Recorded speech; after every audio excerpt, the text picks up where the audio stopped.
नमस्कार दोस्तों, कैसे हैं आप सभी लोग। उम्मीद करते हैं कि आप सभी लोग मस्त होंगे, स्वस्थ होंगे और आपने पढ़ाई लिखाई में पूरा लगन से लगे हुए होंगे। तो अभी के ना इस वीडियो में हम आप सभी लोगों को क्लास 10th हिंदी का जो है ना most important VVI viral objective question लेकर आ चुके हैं। तो जितने भी विद्यार्थी जो है ना क्लास 10वीं में है जी और इस बार मैट्रिक फाइनल परीक्षा 2025 में देने जा रहे हैं, तो उन सभी के लिए ये वीडियो जो है ना बहुत ही ज़्यादा इंपॉर्टेंट होने वाला है। क्योंकि अभी के ना इस वीडियो में हम आप सभी लोग को 17 फरवरी के लिए हिंदी का वायरल ऑब्जेक्टिव क्वेश्चन बताने वाले हैं, जो कि 100% आपके एग्जाम में पूछा जाएगा। एकदम बहुत सारा क्वेश्चन जो है ना यहीं से आपका पूछा जाएगा, मैं जितना बताऊंगा। देखिए, हिंदी व्याकरण प्लस हिंदी वीवीआई ऑब्जेक्टिव 2025, यानी कि मैं आप सभी लोगों को इस वीडियो में जो है ना हिंदी व्याकरण का और हिंदी किताब का मिला के 100 गो ऑब्जेक्टिव बताऊंगा। 100 गो आप ऑब्जेक्टिव पूरा अच्छी तरीके से इस वीडियो को देख लेते हैं तो पूरा क्वेश्चन याद हो जाएगा। अब पता ही है कि 100 गो अब एग्जाम में पूछता है और 50 को बनाना रहता है, ठीक है। तो आप सभी लोग जो है ना आसानी से 50 क्वेश्चन को बना दीजिएगा। तो आपके जितने भी दोस्त साथी हैं तो आपसे रिक्वेस्ट है वीडियो को शेयर कर दीजिएगा, ताकि सभी लोग देख के एक एक क्वेश्चन याद कर लेंगे, ठीक है। बहुत ज़्यादा इंपॉर्टेंट वीडियो होने वाला है, पूरा एकदम मन लगा के क्लास को देखिएगा, ठीक है। चलिए, मैट्रिक एग्जाम 2025 के लिए चलिए यहाँ पे एक एक क्वेश्चन आप सभी को देखिए यहाँ पे, और एक एक प्रश्न याद करते चलिए, ठीक है। चलिए, पहला एक नंबर क्वेश्चन है, ई वर्ड है। तो ई वर्ड जो है ना ये दीर्घ स्वर है। क्या है? दीर्घ स्वर। पहला का राइट आंसर बिल्कुल बी हो जाएगा। चलिए, 2 नंबर क्वेश्चन की तरफ बढ़ते हैं कि द का उच्चारण स्थान है। तो द का उच्चारण स्थान जो होता है आपको पता है दंत होता है। द पढ़िएगा तो दंत से इसका उच्चारण स्थान निकलता है, दंत हो जाएगा, ठीक है। फटाफट करके हम 100 क्वेश्चन आपको बता देते हैं, बिल्कुल ही कम समय में आप लोगों को पूरा क्वेश्चन हम आपको बता देते हैं, ठीक है। और इसका पीडीएफ के लिए बने रहिए, वीडियो में पीडीएफ भी बताएंगे कैसे आपको मिलेगा, ठीक है। 3 नंबर है, व्यंजनों के अंत में हलंत लगने पर उसका मान होता है। तो ये होता है आपका बिल्कुल जी आधा होता है। क्या होता है? आधा होता है, ठीक है। 3 का राइट आंसर बिल्कुल ए हो जाएगा, ठीक है। चलिए, 4 नंबर क्वेश्चन देखिएगा, मैक्स मुलर ने हितोपदेश का अनुवाद कौन सी भाषा में करवाया। तो ये आपका बिल्कुल सी कौन से भाषा में? तो जर्मन भाषा में करवाया। 4 का सही आंसर सी हो जाएगा। चलिए, अगला 5 नंबर क्वेश्चन है कि अशोक के फूल किसकी रचना है। तो अशोक की फूल जो है ना ये किसकी रचना है जी? तो ये है हजारी प्रसाद द्विवेदी जी की है। बिल्कुल 5 नंबर क्वेश्चन का राइट आंसर ये हो जाएगा। अगला क्वेश्चन देखिएगा, 6वां नंबर कह रहा है हिंदी साहित्य का आदिकाल के रचनाकार हैं। तो ये है जी हजारी प्रसाद द्विवेदी जी हैं। कौन है? हजारी प्रसाद द्विवेदी हैं। 6 का राइट आंसर बिल्कुल भी हो जाएगा। अगला यहाँ पे 7 नंबर क्वेश्चन देखिएगा कि नाखून क्यों बढ़ते हैं, बूढ़े ने सबसे बड़ी चीज किसे माना है। तो नाखून क्यों बढ़ता है, बूढ़े ने सबसे बड़ी चीज किसे माना है। तो ये आपका बिल्कुल जी प्रेम, ठीक है। 7 का राइट आंसर बिल्कुल ये हो जाएगा। अगला 8 नंबर क्वेश्चन है कि हिंदी में वर्णों की कुल संख्या कितनी है। तो प्यारे बच्चों, आप सभी लोग जानते हैं कि हिंदी में कुल वर्णों की जो संख्या है ना वो है आपका बिल्कुल 44 है। कितना है? 44 गो है, ठीक है। आप सभी लोग को पता भी होगा, और हर बार ये क्वेश्चन जो है ना आपके परीक्षा यानी कि एग्जाम में पूछा जाता है, हिंदी में वर्णों की कुल संख्या कितनी है। तो आप लोग लगा करिएगा 44 है, ठीक है। चलिए, 9 नंबर क्वेश्चन है, वर्ण कितने प्रकार के होते हैं। तो आपको बता दें कि जो वर्ण होते हैं ना ये आपके 2 प्रकार के होते हैं। कितना? तो 2 प्रकार के वर्ण होते हैं। 10वां नंबर क्वेश्चन है कि दृष्टिकोण किसकी किनकी रचना है। तो दृष्टिकोण जो है ना ये रचना है आपका बिल्कुल जी नलिन विलोचन शर्मा जी की रचना है। 10 का राइट आंसर यहाँ पे बिल्कुल भी हो जाएगा। चलिए, 11 नंबर क्वेश्चन देखिएगा, कह रहा है क्वेश्चन जी, ऐसे ही लड़के आगे चलकर गुंडे, चोर, डाकू बनते हैं। यह पंक्ति जो है ना कहानी के किस पात्र से कही है, या पंक्ति कहानी के किस पात्र ने कही है, ठीक है। तो ये आपका बिल्कुल जी गिरधर लाल ने, ठीक है। ऑप्शन और भी करेक्ट आंसर हो जाएगा इस क्वेश्चन का। चलिए, 12 नंबर है कि किसके अध्ययन क्षेत्र में भारत के कारण नवजीवन का संचार हो चुका है। तो ये आपका बिल्कुल जी नीति कथा। क्या जी? नीति कथा। 12 का राइट आंसर बिल्कुल भी हो जाएगा। अगला यहाँ पे 13 नंबर क्वेश्चन है, स्वामी विवेकानंद को वेदांतियों का वेदांती किसने कहा। तो ये आपका बिल्कुल जी मैक्स मुलर ने। किसने कहा जी? तो मैक्स मुलर ने, ठीक है। ये लीजिए, अगला 14 नंबर क्वेश्चन है, स्वामी विवेकानंद का जन्म कब और कहाँ हुआ। तो उनका जन्म जो है ना वो कहाँ हुआ था और कब हुआ था, ये क्वेश्चन आपके एग्जाम में हर बार पूछा जाता है, ठीक है। ये क्वेश्चन एकदम याद कर लीजिए आप लोग, अभी एकदम रट जाइए कैसे, ठीक है। देखिए यहाँ पे एकदम याद कीजिएगा जी कि 12 जनवरी 1863 ईस्वी को हुआ था। कहाँ पे? तो कोलकाता में हुआ था, ठीक है, याद रखिएगा, बहुत इंपॉर्टेंट है। सारा क्वेश्चन प्यारे बच्चों बहुत इंपॉर्टेंट है। जितने भी दोस्त साथी हैं उनके पास वीडियो को शेयर कर दीजिए, बोल दीजिए इस वीडियो को देखकर पूरा क्वेश्चन याद कर लें, ठीक है। 15 है कि मैक्स मुलर ने सर्वविध संपदा और प्राकृतिक सौंदर्य से परिपूर्ण किस देश को मानते हैं? तो ये आपका बिल्कुल जी भारत को। किसे? भारत को यानी इंडिया को। चलिए अगला क्वेश्चन 16 नंबर है, व्यंजन वर्ण कितने हैं? तो प्यारा साथियों आपको बता दें ये है 33 है। कितना है? 33 है व्यंजन वर्ण, याद रखिएगा, ठीक है। चलिए अगला क्वेश्चन यहाँ पे आ जाता है आपका 17 नंबर, कह रहा है स्वर वर्णों की संख्या कितनी है? तो स्वर वर्ण की जो संख्या होती है ना ये आपका 11 होती है। कितना? 11 होती है। अगला 18 नंबर क्वेश्चन है, क्लाविश मूर्धनी सा डंटी सा ह को क्या कहते हैं? इसको जो है ना हम लोग उष्म व्यंजन बोलते हैं। क्या बोलते हैं जी? उष्म व्यंजन बोलते हैं। अगला 19 नंबर क्वेश्चन है कि छ त्र ज्ञ स्र को बया कहते हैं। बयान, सॉरी यहाँ पे क्या कहते हैं? बया टाइपिंग मिस्टेक है, क्या कहते हैं? तो उसको संयुक्त पद कहते हैं। क्या बोलते हैं? संयुक्त पद, ठीक है। चलिए यहाँ पे अनिश का राइट आंसर बिल्कुल जो है एक सेकंड जी, संयुक्त व्यंजन बोलते हैं, ठीक है। एक सेकंड प्यारे साथियों, छत्र ज्ञस्र को संयुक्त व्यंजन, हाँ संयुक्त व्यंजन बोलते हैं जी, ठीक है। यहाँ पे बी राइट आंसर हो यानी ख राइट आंसर हो जाएगा, ठीक है अनिश का। चलिए यहाँ पे आ जाइए जी, 20 नंबर क्वेश्चन कह रहा है कि क वर्ड का उच्चारण स्थान है। अष्ठाड़िया लिखाया है, टाइपिंग मिस्टेक हो गया है, यहाँ पे अस्थान हो जाएगा। क्या होगा? स्थान हो जाएगा, ठीक है। तो क वर्ड का उच्चारण स्थान कंठ से होता है, जो कि ऑप्शन नंबर घ यानी डी में दिया गया है, ठीक है। अगला क्वेश्चन यहाँ पे आ जाइए 21 नंबर कह रहा है छोटा ऊ कम बड़ा ऊ और प वर्ण का उच्चारण स्थान है। तो ये है जी आपका बिल्कुल जी ओष्ठ्य है। क्या है? ओष्ठ्य। 21 का करेक्ट आंसर बिल्कुल सी हो जाएगा। यहाँ पे हाँ 21 के बाद 22 नंबर है कि जिन सर्वनाम का प्रयोग बात कहने वालों के लिए हो उसे क्या कहते हैं? उसे जो है ना हम लोग बोलते हैं उत्तम पुरुष बोलते हैं। क्या बोलते हैं? उत्तम पुरुष बोलते हैं, ठीक है। अगला 23 नंबर क्वेश्चन है सर्वनाम का भेद है। तो सर्वनाम का जो भेद है जी ये संबंधवाचक से है। किससे? संबंधवाचक। 23 का राइट आंसर बिल्कुल ये हो जाएगा। अगला 24 नंबर है कि निम्नलिखित में सर्वनाम है। तो निम्नलिखित में सर्वनाम जो है ये है वह जो है ना ये सर्वनाम है, ठीक है। चलिए सभी लोग दोस्तों के पास वीडियो को शेयर कर दीजिएगा, और जितने भी लोग चैनल पर नए हैं सभी छात्र छात्राओं जो है ना रिक्वेस्ट है जी आप लोग चैनल को सब्सक्राइब का बटन दबा के सब्सक्राइब कर लिए। आपका एगो शेयर ना और एगो सब्सक्राइब हम लोग को बहुत ही ज़्यादा मोटिवेट करता है। तो सभी छात्र छात्राएं वीडियो को शेयर करके चैनल को सब्सक्राइब जरूर कर लीजिएगा जी, ठीक है। चलिए अगला यहाँ पे 25 नंबर क्वेश्चन पे आ चुके हैं। कह रहा है क्वेश्चन पुरुषवाचक सर्वनाम का भेद नहीं है। तो पुरुषवाचक सर्वनाम का भेद नहीं है तो ये आपका बिल्कुल निश्चयवाचक, ऑप्शन नंबर घ बिल्कुल राइट आंसर हो जाएगा। अगला क्वेश्चन आज ये 26 नंबर कह रहा है ग्रह कविता मैंने लिखी है। ग्रह कविता मैंने लिखी है, इस वाक्य में बावत्र लिखा गया है। वो बावत्र में मैंने कौन सा, सॉरी यहाँ पे बावत्र नहीं होगा, टाइपिंग थोड़ा काफ़ी मिस्टेक हो गया है जी, ठीक है। वाक्य हो गया यहाँ पे, ठीक है। जो देखिए ग्रह कविता मैंने लिखी है, इस वाक्य में ने कौन सा सर्वनाम है? मैंने यहाँ पे ने जो है ना ये इस वाक्य में मैंने ये मैंने जो है ना ये कह रहा है कि कौन सा सर्वनाम है। तो ये पता है कौन सा सर्वनाम है? ये पुरुषवाचक सर्वनाम हो गया। इस ग्रह कविता मैंने लिखी है, तो ये मैंने जो है ना ये कौन सा सर्वनाम है? तो पुरुषवाचक सर्वनाम, ठीक है। चलो जी 27 नंबर कह रहा है, क्या कह रहा है? कह रहा है यह गाय बहुत दूध देती है। इस वाक्य में यह क्या है? तो यह जो है ना ये है अनिश्चयवाचक सर्वनाम है। क्या है? अनिश्चयवाचक, ठीक है। चलिए और किन किन के घर जो है ना वो गाय है बताइएगा थोड़ा कमेंट करके, हमें हमें दूध जरूर भिजवा दीजिएगा, ठीक है। आप सभी लोग से विनती करेंगे, सभी लोग जो है अच्छे मार्क्स से जो है पास हो जाएंगे एग्जाम में, ठीक है।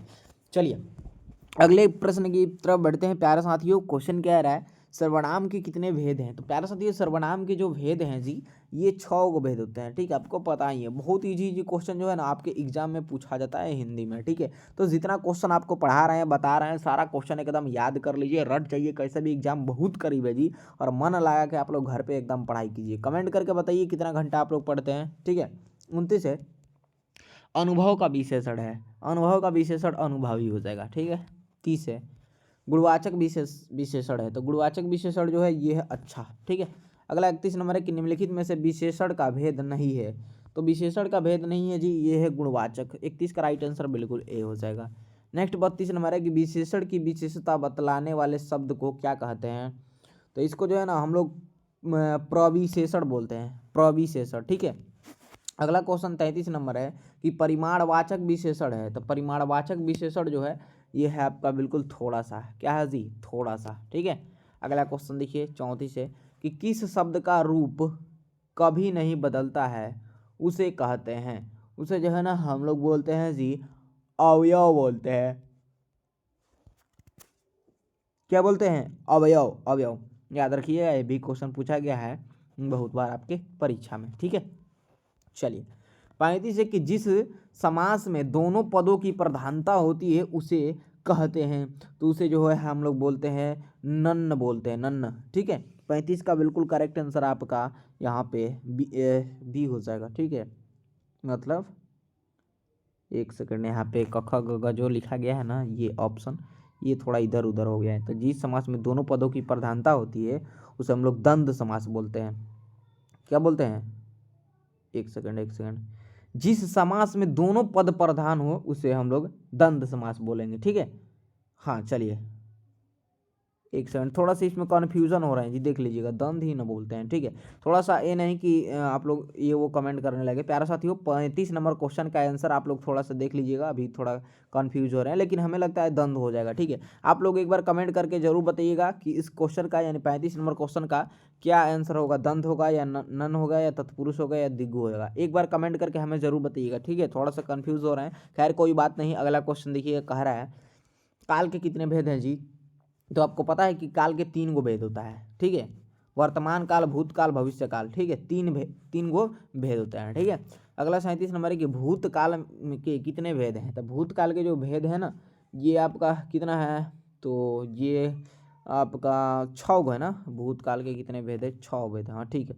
बिल्कुल 37 का राइट आंसर घ हो जाएगा। चलिए अगला क्वेश्चन 38 नंबर देखिए, कह रहा है हिंदी के आदि कवि कौन है? तो प्यारे साथियों आप सभी लोग कितने लोग जानते होंगे कि हिंदी के आदि कवि कौन है, और कितने लोग को पता भी नहीं होगा कि हिंदी के आदि कवि कौन है? तो सभी लोग जानिए जी यहाँ पे कौन है।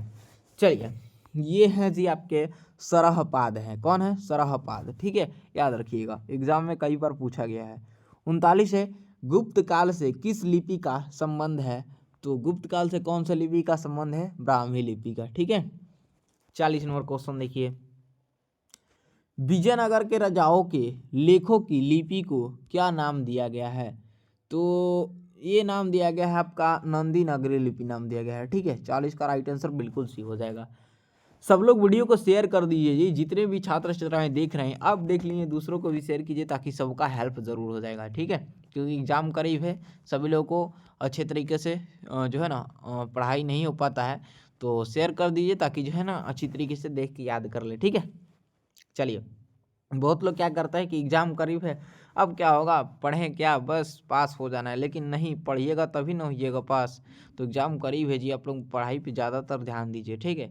41 है गुणाकर मूले का जन्म कब और कहाँ हुआ था? तो ये आपका 1935 महाराष्ट्र, ठीक है। गुणाकर मूले का जन्म जो है कब और कहाँ हुआ था? तो 1935 में महाराष्ट्र में हुआ था, ठीक है। 42 है बहादुर अपने घर से क्यों भाग गया था?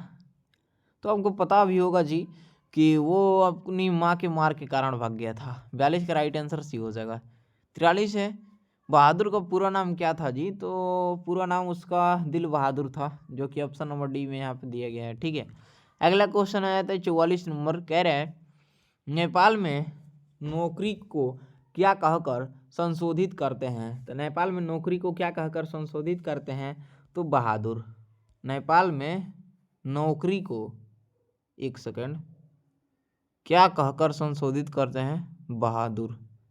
एक सेकेंड, इस क्वेश्चन में कुछ गड़बड़ी लग रहा है, ठीक है, एक सेकेंड। नेपाल में नौकर को क्या कहकर संशोधित करते हैं, ये क्वेश्चन को छोड़ दीजिए, ठीक है। एक सेकेंड, ये 44 नंबर क्वेश्चन को हटाइए, क्योंकि जो है लगता है हमें ना इस क्वेश्चन को गलत टाइप किया गया है, ठीक है। छोड़िए, यहाँ पे गलत टाइपिंग हो गया है, ठीक है। या सही भी होगा तो नेपाल में नहीं, सही है जी, नेपाल में नौकरी, हाँ सही है, सॉरी। यहाँ पे नेपाल में नौकरी को क्या कहकर संशोधित करते हैं, हाँ ये क्वेश्चन पूछा गया था एक ईयर्स में, ठीक है। जो है ना बहादुर कहते हैं, ठीक है। पहरेदार और फौजी चपरासी ये नहीं बल्कि बहादुर कहते हैं, सही है, सॉरी मिस्टेक हो गया। यहाँ पे डी राइट आंसर हो जाएगा, बिल्कुल सही है। अगला क्वेश्चन 45 नंबर है कि बहादुर पर कितने रुपए की चोरी का इंजाम लगा था, तो 11 रुपए चोरी का इंजाम लगा था, आप सभी लोग जानते हैं, और कई बार एग्जाम में पूछा भी गया है और आता है हर बार एग्जाम में, ठीक है। 46वां है, अमरकांत का जन्म कब और कहाँ हुआ था, तो प्यारे बच्चों अमरकांत का जन्म जो है 1925 बलिया उत्तर प्रदेश में हुआ था, ठीक है, याद रखिएगा, ये भी इंपॉर्टेंट क्वेश्चन है बहुत ज़्यादा। 47 है, जहाँ सॉरी कह रहे क्वेश्चन, जहाँ प्रतिष्ठान नहीं वहाँ क्या रहना, यह बात किसके मन में उत्पन्न हुआ, तो ये आपका बिल्कुल जी बहादुर के मन में ये उत्पन्न हुआ, डी राइट आंसर 47 का। चलिए 48 है, वर्तमान काल के कितने भेद होते हैं, तो ये होते हैं जी आपका 5, कितना 5, ठीक है, याद रखिएगा। नेक्स्ट 49 नंबर है, भविष्यत काल के कितने भेद हैं, तो भविष्यत काल के भेद 3 गो है, ठीक है, याद रखिएगा। ये भी जो है ना आपके, ये जितना देखिए, जितना मैंने काला से क्वेश्चन को टाइप किया है ये सब हिंदी व्याकरण वाला है। कौन सा क्वेश्चन है, हिंदी व्याकरण वाला। आप लोग को हम पढ़ा रहे हैं तब तो आपको पता ही चल रहा होगा क्वेश्चन को देख के। और जो क्वेश्चन लाल से टाइप किए हैं और उसका ऑप्शन काला से है, तो वो है आपका बुक वाला सारा क्वेश्चन। इसका पीडीएफ भी आप लोग को हम दे देंगे, पीडीएफ जाइए ना, ग्रुप से मिल जाएगा, वीडियो के डिस्क्रिप्शन बॉक्स में जो है ना हमारा व्हाट्सएप ग्रुप का लिंक दिया गया है, लिंक पे क्लिक कीजिएगा ना आप, तो हमारे व्हाट्सएप ग्रुप से जुड़ जाइएगा।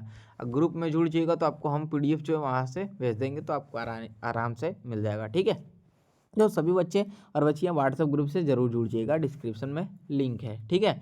एक 50 है, दुर्लभ में कौन सा उपसर्ग है, तो इसमें उपसर्ग की बात करेंगे तो ये आपका दुर्लभ में कौन सा उपसर्ग है, एक सेकेंड, हाँ ख नंबर सही हो जाएगा, दूर, ठीक है, ऑप्शन और बी यानी ख राइट आंसर हो जाएगा, ठीक है।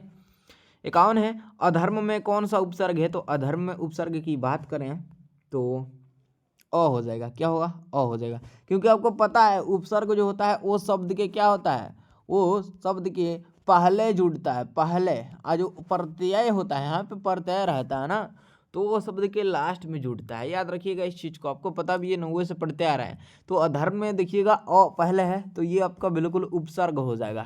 52 नंबर अब देखिए, स्वदेश में कौन सा उपसर्ग है, स्वदेश में कौन सा उपसर्ग है, तो यहाँ पे 100 हो जाएगा, क्या होगा, 100 उपसर्ग हो जाएगा, 52 का डी राइट आंसर, ठीक है। चलिए प्यारा साथियों, अगला क्वेश्चन 53 नंबर है, निरपराध में कौन सा उपसर्ग है, तो निरपराध में उपसर्ग जो होगा ना ये नीर हो जाएगा, ठीक है। चलिए फटाफट बताते हैं हम। 54 है, परिश्रम में कौन सा उपसर्ग है, तो ये सारा क्वेश्चन जो है ना, ये परिश्रम जो हम लेकर आए हैं उपसर्ग वाला क्वेश्चन, ये सारा क्वेश्चन आपके एग्जाम में पूछा जाता है, ठीक है। और कोई भी आपको शब्द दे दे और उपसर्ग पूछे इसमें कौन उपसर्ग है, तो आप आसानी से बता दीजिएगा, क्योंकि आपको बता दिए हैं ट्रिक तरीका का वैसे ही पहचाना जाता है। उपसर्ग जो शब्द के पहले जुड़ता है वहीं उपसर्ग होता है, प्रत्यय तो शब्द के बाद में जुड़ता है वो प्रत्यय होता है, याद रखिएगा। परिश्रम में देखिए कौन जुड़ा है पहले, चलिए ये है आपका परिश्रम में परी पहले जुड़ा है, ऑप्शन नंबर ग राइट आंसर। 55 है, अवकाश शब्द में उपसर्ग, तो इसमें उपसर्ग को पहचानिए, अ हो जाएगा, ठीक है, ये अ, ठीक है। अगला क्वेश्चन यहाँ पे 56 नंबर, पराजय में कौन सा उपसर्ग है, तो परा हो जाएगा, क्या हो जाएगा, प्रा, ऑप्शन नंबर बी बिल्कुल राइट आंसर हो जाएगा। 57 नंबर क्वेश्चन देखिएगा, कह रहा है होनहार में कौन सा प्रत्यय है, तो हनुहार, हार लास्ट में आ रहा है, ऑप्शन नंबर ग बिल्कुल राइट आंसर। प्रत्यय की बात कर रहे हैं, ठीक है, क्योंकि प्रत्यय शब्द के लास्ट में जुड़ता है जी, लास्ट में, ठीक है, याद रखिएगा। 58 है। संधि के कितने भेद हैं? संधि के जो भेद हैं ये हैं जी आपके बिल्कुल 3 गो भेद हैं। संधि का 3 गो भेद है, याद रखिएगा, बहुत बार एग्जाम में पूछा गया है। सारा का सारा क्वेश्चन बहुत इंपॉर्टेंट है। आपसे रिक्वेस्ट करेंगे वीडियो को ज़्यादा से ज़्यादा शेयर कीजिएगा दोस्तों में, सब लोग देख के याद जरूर कर लेंगे, ठीक है। और हाँ, चैनल को सब्सक्राइब आप लोग जरूर कर लीजिएगा। प्यारे बच्चों, आप सभी से रिक्वेस्ट है, चैनल को सब्सक्राइब जरूर कर लीजिएगा। 60 नंबर क्वेश्चन है, स्वर संधि का उदाहरण कौन सा है? तो ये रत्नाकर है, रत्नाकर, ठीक है। उसके बाद 60 नंबर है, स्वर संधि का उदाहरण नहीं है, तो ये आपका गिरीश नहीं है, ठीक है। 60 का right answer A. 61 number question है, स्वर संधि का उदाहरण है, तो स्वर संधि का उदाहरण जो है ये है वधुत्सव है, वधुत्सव, ठीक है। 62 है, ज्योतिमर्य उदाहरण है, तो ज्योतिमर्य उदाहरण देखिए तो है यहाँ पे 62 का ये विसर्ग संधि हो जाएगा, ऑप्शन नंबर ग बिल्कुल राइट आंसर। अगला 63 नंबर क्वेश्चन है, विद्यालय का संधि विच्छेद है, तो विद्यालय का संधि विच्छेद आप लोग को याद रखिएगा, हर बार देख लीजिए प्यारे बच्चों, कोई भी मॉडल पेपर गाइड कुछ भी क्वेश्चन पेपर उठा के क्वेश्चन में देख लीजिएगा, ये आपको हिंदी में विद्यालय का संधि विच्छेद हर बार एग्जाम में देखने को मिलेगा, यानी कि पूछा जाता है। और बहुत बच्चे विद्या प्लस लय मार देते हैं, यानी रंग के आ जाता है, तो उनका बिल्कुल गलत हो जाता है। विद्यालय का संधि विच्छेद विद्या प्लस आलय होता है, ठीक है, याद रखिएगा हमेशा। चलिए अगला 64 है, मनोरथ का संधि विच्छेद क्या है? तो मनु प्लस रथ हो जाएगा, ऑप्शन नंबर ए बिल्कुल, सॉरी, मन विसर्ग प्लस रथ, ये सही है, ग नंबर, ठीक है। 64 का राइट आंसर बिल्कुल ग हो जाएगा। चलो जी 65 नंबर क्वेश्चन की तरफ बढ़े, ये रहा 65 नंबर क्वेश्चन। और क्लास कैसा लग रहा है एक बार नीचे कमेंट करके जरूर बताइएगा। और आप सभी के लिए इतना ज़्यादा मेहनत कर रहे हैं, प्यारा बच्चों, कहना नहीं पड़े, एक प्यारा सा लाइक करके वीडियो को ज़्यादा से ज़्यादा शेयर जरूर कीजिएगा, ठीक है। और आप लोगों के जो है ना एक प्यारा सा कमेंट जरूर कर दीजिएगा, ठीक है। चलिए और सब्सक्राइब कर लीजिएगा, क्योंकि इस चैनल पे 10वीं क्लास का सभी सब्जेक्ट का आप लोगों को बेहतरीन तरीके से तैयारी कराई जाती है। और आप सभी लोग को बता दें कि यहाँ पे वायरल ऑब्जेक्टिव सब्जेक्टिव सारा चीज़ बताया जाता है। सब लोग सब्सक्राइब करके हमसे जुड़ जाइए, फाइनल एग्जाम में बहुत ही ज़्यादा आपको चैनल के माध्यम से हेल्प मिलेगा, ठीक है, और आगे भी, ठीक है। चलिए 65 का मैंने बता दिया, नाविक में किन किन वर्णों की संधि हुई है, तो ये आपका बिल्कुल सी नाविक में किन किन वर्णों की संधि हुई है, तो ओ प्लस ई की, ओ प्लस छोटे ई की, ठीक है, option number A right answer. 66 है, सरस्वती का पर्यायवाची बताइए।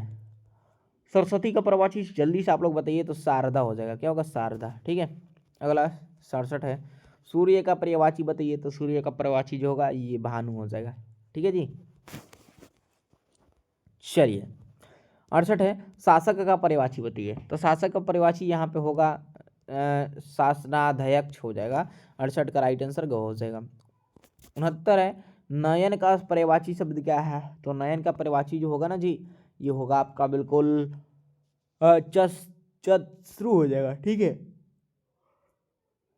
एक सेकेंड, हाँ चश्रु हो जाएगा, सही है जी, ठीक है। नयन का पर्यायवाची चश्रु होता है, ठीक है, एक सेकेंड, नीर पंकज जलज, हाँ चश्रु सही है जी। 69 का राइट आंसर क हो जाएगा।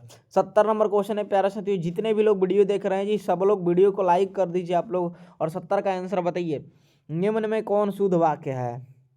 तो यहाँ पे शुद्ध वाक्य की बात करें तो पहला देखते हैं, आज की ताजी खबर, ये शुद्ध नहीं है जी, गलत है। रोटी ताजी है, ये बिल्कुल शुद्ध लग रहा है, ऑप्शन नंबर ख बिल्कुल करेक्ट आंसर हो जाएगा, ठीक है। चलिए यहाँ पे 71 देखिए, निम्न में कौन शुद्ध वाक्य है। शुद्ध वाक्य यहाँ पे जो है ना, देश में सर्वस्व शांति, ये शुद्ध नहीं है। और रोटी ताजी है, मैं मेरा काम करूँगा। और यहाँ पे दिया गया है कि आज की ताज़ा खबर, ये शुद्ध है जी, शुद्ध वाक्य है, ठीक है, ऑप्शन नंबर घ बिल्कुल करेक्ट आंसर हो जाएगा। 72 है कि निम्न में कौन शुद्ध वाक्य है। शुद्ध वाक्य सभी देख लीजिए, बहुत सारा क्वेश्चन एग्जाम में पूछा जाता है, तो इसमें शुद्ध वाक्य पहला देखते हैं, जल्द से यह काम करना है, और यह काम जल्दी करना है। और ग नंबर है, यह काम जल्दी से करना है, हाँ बिल्कुल शुद्ध है, सी नंबर यानी ग नंबर। चलिए नेक्स्ट क्वेश्चन की तरफ बढ़े। अगला क्वेश्चन देखिए, जल्दी जल्दी बताइए, और क्लास कैसा लग रहा है, मज़ा आ रहा है जी, तो थोड़ा सा आप लोग शेयर कर दीजिए दोस्तों में। 73 है कि 9 2 11 होना मुहावरे का सही अर्थ बताइए, तो ये होगा प्यारा बच्चों, डर कर भाग जाना, यही सही अर्थ होगा, ठीक है। 74 है, कमर कसना मुहावरे का अर्थ है, तो ये हो जाएगा आपका तैयार होना, क्या होगा जी, तैयार होना, ठीक है। नेक्स्ट क्वेश्चन देखिएगा 75 नंबर, निम्नलिखित शब्दों में कौन सा शब्द शुद्ध है, तो ये है आपका अभिलाषा, 75 का राइट आंसर ए हो जाएगा। 76 है, 75 के बाद यहाँ पे 76 यहाँ पे लिखना चाहिए, लेकिन टाइपिंग मिस्टेक है जी। ठीक है, चलिए 76 हमने कर दिया यहाँ पे।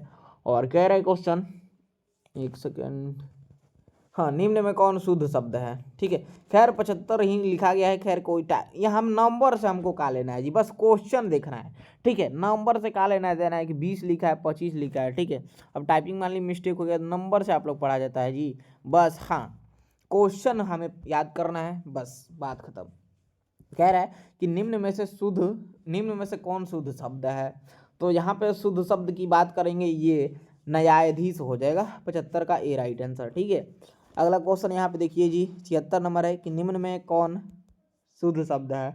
यहाँ पे ये पहला तो गलत है, शुद्ध है मुहूर्त, मुहूर्त। ठीक है, ये सही है, हाँ ख नंबर सही है, 76 का भी राइट आंसर। चलिए नेक्स्ट क्वेश्चन देखिए 77, निम्न में से कौन शुद्ध शब्द है। तो निम्न में से कौन शुद्ध है जी, तो ये देवनागरी है। क्या है, देवनागरी। 77 का ए राइट आंसर हो जाएगा। 78 नंबर क्वेश्चन है, निम्न में से कौन शुद्ध शब्द है। तो यहाँ पे भी शुद्ध शब्द प्रकृति हो जाएगा, ऑप्शन नंबर को करेक्ट आंसर। आ चुके हैं हम लोग 79 नंबर क्वेश्चन पे जी। कह रहा है कि भारत में बेरोजगारी का प्रमुख और प्रत्यक्ष कारण है, तो ये है आपका जाति प्रथा। क्या है जी, तो जाति प्रथा है। ठीक है, 80 नंबर क्वेश्चन है कि भीमराव अंबेडकर का जन्म किस परिवार में हुआ था। तो प्यारा बच्चों, ये आपका दलित परिवार में हुआ था। ठीक है, याद रखिएगा। बहुत बार अब यहाँ से आ गया बुक वाला क्वेश्चन, बहुत बार एग्जाम में ये सारा क्वेश्चन पूछा है। श्रम विभाजन और जाति प्रथा पाठ बाबा साहेब के इस भाषण का संपादित अंश है। तो ये आपका बिल्कुल जी यहाँ पे annihilation of caste, C correct answer हो जाएगा इस क्वेश्चन का। ठीक है, चलिए नेक्स्ट क्वेश्चन देखिए। कह रहा है जी, डॉक्टर भीमराव अम्बेडकर का जन्म कब और कहाँ हुआ था। तो ये आपको पता होगा जी, 14 अप्रैल 1891 को हुआ था, महू मध्य प्रदेश में। और आप लोग देख लीजिएगा, हर साल एग्जाम में ये भी आता है क्वेश्चन। जितना बता रहा हूँ आप लोग वीडियो को देख लीजिए शुरू से लेकर अंत तक, आपको गारंटी दे दूंगा कि 17 फरवरी के दिन आपके पेपर में बहुत सारा क्वेश्चन यहीं से आपको टकराने वाला है, नहीं पूछा जाएगा। ठीक है, तो आप सभी लोग वीडियो को शुरू से लेकर अंत तक देखिएगा, जितने भी दोस्त हैं शेयर जरूर कीजिएगा। कह रहा है नेक्स्ट क्वेश्चन, आधुनिक सभ्य समाज श्रम विभाजन को आवश्यक क्यों मानता है। तो ये आपका बिल्कुल सी कार्य कुशलता के लिए। ठीक है, 83 का राइट आंसर ये हो जाएगा। 84 है, जाति प्रथा के अनुसार श्रम विभाजन का आधार क्या है। तो ये है आपका पैतृक पैसा है, पैतृक पैसा। ठीक है, 85 देखिए, आधुनिक मनु किसे कहा गया है जी। तो ये आपका डॉक्टर भीमराव अम्बेडकर को। ठीक है, चलिए 86 है, बुधवा एंड हिज दामा के लेखक कौन है। तो ये है जी आपके डॉक्टर भीमराव अम्बेडकर जी हैं। ठीक है, 86 का राइट आंसर डी हो जाएगा। 87 है, सेन साहब की आंखों का तारा है। तो ये है जी आपके बिल्कुल खोखा है। कौन है जी, खोखा। 87 का करेक्ट आंसर भी हो जाएगा। 88 है, नलिनी मुलचंद शर्मा का जन्म कब और कहाँ हुआ था। तो एकदम याद कर लीजिएगा जी, 18 फरवरी 1916 को हुआ था, पटना बंदरघाट में। 88 का राइट आंसर बिल्कुल बी हो जाएगा। 79 नंबर है, सॉरी 88 89 नंबर है, खोखा के दांत किसने तोड़े। तो ये मदन ने तोड़ा था। 89 का राइट आंसर ए हो जाएगा। 90 नंबर क्वेश्चन है कि बीच के दांत कहानी किस वर्ग के अनेक बीच के दांत कहानी किस वर्ग के अनेक अंत विरोधियों का उजागर करती है। तो ये आपका बिल्कुल जी मध्यम वर्ग। क्या जी, मध्यम वर्ग। ठीक है, चलिए अगला क्वेश्चन 91 नंबर आप सभी के स्क्रीन पे है। थोड़ा सा ये क्लास लंबा हुआ देख लीजिए, 28 मिनट का हो चुका है। ठीक है, बट आप लोग को 30 मिनट में मैं इसको पूरा ख़त्म कर दूंगा। और आधा घंटा का ये क्लास है, जो कि बहुत ही ज़्यादा जो है ना इम्पोर्टेंट है जी। ठीक है, ये 1-2 मिनट और बढ़ सकता है। ठीक है, तो चलिए पीडीएफ नोट्स के लिए आपको मैं बता दिया हूँ कि वीडियो का डिस्क्रिप्शन में लिंक दिया गया है, लिंक पे क्लिक करके ग्रुप से जुड़ जाइएगा, उसमें पीडीएफ नोट्स मिलता रहता है, जिससे आपकी तैयारी और मजबूत हो जाएगी। ठीक है, कह रहा है सेन साहब की नई मोटर कार कितने की थी जी। तो आपको पता होगा, ये थी आपका बिल्कुल 7500 रुपये की। ठीक है, चलिए अगला क्वेश्चन यहाँ पे देख लीजिए, 92 नंबर है, सेन साहब खोखा को क्या बनाना चाहते थे। पता है, बिजनेसमैन इंजीनियर बनाना चाहते थे। ठीक है, अगला क्वेश्चन, दानिश नामक सोने के सिक्के से भरा घड़ा किसे मिला था। तो ये मिला था आपका बिल्कुल जी हास्टिंगस को मिला था। ठीक है, चलिए 94 है, दक्षिण भारत में द्रविड़ी भाषा परिवार की कौन सी भाषा सबसे अधिक प्राचीन है। तो ये आपका है जी बिल्कुल तमिल है। क्या है? तमिल। 94 का एक करेक्ट आंसर। 95 है, मैक्स मुलर का जन्म कब और कहाँ हुआ था? तो ये हुआ था आपका बिल्कुल जी 6 दिसंबर 1823 को जर्मनी में हुआ था। ठीक है, चलिए। 96 है, लेखक के अनुसार मनुष्य के नाखून किसके जीवंत प्रतीक है? तो ये है आपका बिल्कुल जी पार्श्वी वृत्ति के है जी। ठीक है, चलिए। 97 नंबर है, हजारी प्रसाद द्विवेदी का जन्म कब और कहाँ हुआ था? तो ये हुआ था आपका बिल्कुल जी 1907 बलिया उत्तर प्रदेश में हुआ था। ठीक है, चलिए प्यारा साथियों। 98 नंबर है, द्विवेदी जी को किस रचना के लिए साहित्य अकादमी पुरस्कार मिला? तो ये आपका बिल्कुल जी अशोक के फूल। क्या? अशोक के फूल। चलिए 99 देखिए, फटाफट क्वेश्चन को तैयार करते चलिए, यानी याद करते चलिए जी। कह रहा है शहजाद वृत्तियाँ किसे कहते हैं? तो ये आपको बिल्कुल जी अनजान स्मृतियों को कहते हैं। 99 का राइट आंसर बिल्कुल भी हो जाएगा। 100 नंबर क्वेश्चन है कि पृथ्वीराज रासो किनका संपादन है? तो ये है आपका बिल्कुल जी हजारी प्रसाद द्विवेदी की है। 100 का सही आंसर बिल्कुल भी हो जाएगा। तो प्यारे बच्चों, मैंने आप सभी को हिंदी का 100 गो क्वेश्चन बताया है, जिसमें से आपको पता है 50 क्वेश्चन एग्जाम में आपको बनाना है। ठीक है, तो ये 100 गो में से मैं आपको गारंटी दे दूंगा, 50 क्वेश्चन बनाना है ना एग्जाम में, तो आपको इसमें से बहुत सारा क्वेश्चन ऐसा होगा आपके एग्जाम में पूछेगा। ठीक है, 40 को तो क्वेश्चन ऐसा है ना कि यहीं से पूछ देगा। सॉरी, 40 नहीं, 30 को क्वेश्चन यहीं से आप कदम आपका पूछ देगा। मैं आपको ये गारंटी दे दूंगा, एग्जाम दे दिएगा 17 फरवरी के दिन, 30 को क्वेश्चन यहीं से रहने वाला है। बहुत सारा इंपॉर्टेंट क्वेश्चन मैंने बताया है, एक एक क्वेश्चन चुन चुन के बताया है आप सभी लोगों के लिए। तो आप सभी लोग जो है ना, इतना ज़्यादा आप लोग के लिए हेल्प कर रहे हैं प्यारा साथियों, यानी कि इतना ज़्यादा आप लोगों के लिए मदद कर रहे हैं हम। तो आप सभी से एक ही रिक्वेस्ट है, एक ही जी चाहिए, बस प्यारा साथियों, आप लोग चैनल को सब्सक्राइब करके और घंटी को दबा लीजिए। हमारा श्रेय यही है कि आप सभी लोग को उज्जवल भविष्य बनाएं। ठीक है, और आप लोग अच्छे से अच्छे मार्क्स हमारे चैनल से पढ़ कर लाएं। ठीक है, तो आप सभी लोग जो है ना, वीडियो को ज़्यादा से ज़्यादा शेयर कीजिएगा दोस्तों में, ताकि सभी लोग देख के एक एक प्रश्न याद कर लेंगे। और जो है ना, इस चैनल को सब्सक्राइब करके हमसे जुड़ जाइए। फाइनल एग्जाम में आप लोग बहुत ज़्यादा हेल्प मिलेगा इस चैनल के माध्यम से, और आगे भी 11वीं 12वीं की तैयारी करना चाहते हैं तो चैनल से बहुत ही ज़्यादा हेल्प मिलेगा। ठीक है, सब लोग चैनल को सब्सक्राइब कर लीजिए, और नोट्स पीडीएफ के लिए व्हाट्सएप ग्रुप से ज्वाइन हो जाइए। वीडियो को डिस्क्रिप्शन में लिंक दे दिया है मैंने। ठीक है, चलिए, बहुत बहुत आप सभी का धन्यवाद वीडियो देखने के लिए। ठीक है।